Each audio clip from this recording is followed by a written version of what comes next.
കോട്ടയം ജില്ലാ ആശുപത്രിയിൽ 219 കോടിയുടെ കിഫ്ബി ഫണ്ട് മുഖേന നിർമ്മിക്കുന്ന 10 നില കെട്ടിടത്തിന്റെ നിർമ്മാണം മണ്ണ് നീക്കുന്നതിന്റെ പേരിൽ തടസ്സപ്പെടുത്തിയത് തിരുവഞ്ചൂർ രാധാകൃഷ്ണൻ MLA ആണെന്ന് ആരോപിച്ച് LDFന്റെ പ്രതിഷേധം. MLA രാജിവെക്കണമെന്നാവശ്യപ്പെട്ട് LDF കോട്ടയം നിയോജക മണ്ഡലം കമ്മിറ്റിയുടെ നേതൃത്വത്തിൽ ആശുപത്രിക്ക് മുമ്പിൽ പ്രതിഷേധ സമരം സംഘടിപ്പിച്ചു.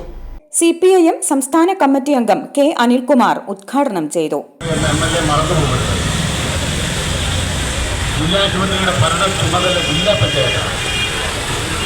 ഈ ജില്ലാ പഞ്ചായത്തിന്റെ ഇടപെടലിന്റെ ഭാഗമായി ജില്ലാ പഞ്ചായത്തിന്റെ ഇടതുപക്ഷ ജനാധിപത്യ പ്രവർത്തനത്തിന്റെ ഭാഗമായി ഈ ജില്ലാ പഞ്ചായത്ത് നികുതിയെടുത്ത് LDF നികുതിയെടുത്ത് 200 കോടി രൂപയുടെ 219 കോടി രൂപയുടെ ഒരു കിഫ്ബി പദ്ധതിയിൽ CPI മണ്ഡലം സെക്രട്ടറി സന്തോഷ് കേശവനാഥ് അധ്യക്ഷനായി.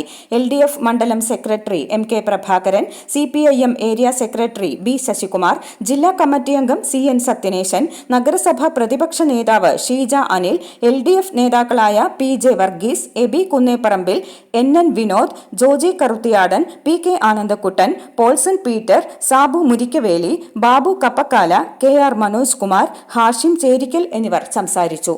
I4A News, Ettumanoor.